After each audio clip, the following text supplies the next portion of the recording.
काल प्रादेशिक साखर संचालक सोलापूर यांनी सोलापूर जिल्ह्यातील 23 साखर कारखान्यांना एक नोटीस पाठवलेली आहे।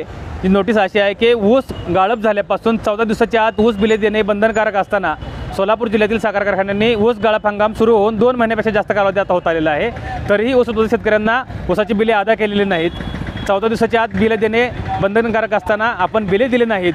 आपण शेतकऱ्यांना लवकरात लवकर बिले अदा करावेत, अन्यथा आपल्यावर साखर संचालक यांच्यामार्फत माननीय साखर आयुक्तांना RRCचा प्रस्ताव पाठवण्यात येईल।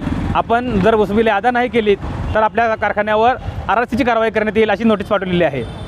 कोणते कारखाने आहेत आणि किती थकबाकी आहे त्यांच्याकडे काय अशा नाही, याच्यात सोलापूर जिल्ह्यातले 23 साखर कारखाने आहेत। त्यांच्याकडे म्हणजे बऱ्याच कारखान्यांनी बोटावर मोजणे येतील एवढे कारखाने फक्त FRP दिलेली आहे किंवा ॲडव्हान्स बिलं जमा केलेत। बाकीच्या इतर कारखान्यांनी FRP दिलेलीच नाही आणि बहुतांश साखर कारखान्यांनी आज दरसुद्धा जाहीर केलेला नाही। खरं तर साखर आयुक्तांनी साखर संचालकांनी आम्ही 1 महिन्यापूर्वी प्रादेशिक संचालकांना निवेदन दिलेलं आहे, साखर आयुक्तांना निवेदन दिलेलं आहे, परवा रयत क्रांती संघटनेने निवेदन दिलेलं आहे। त्यानंतर यांना कारखान्यांना नोटीस काढायची वेळ येते।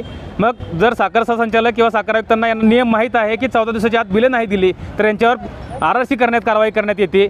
अधिकार साखर आयुक्ताला आहेत, साखर संचालकाला आहेत। जर ते पैसे 14 दिवसात नाही दिले तर 15% व्याजाने त्याचे विलंब व्याज आकार करण्याच्या सुद्धा अधिकाऱ्यांना असताना यांनी एखाद्या संघटनेच्या नियोजनाची वाट का बघितली जाते।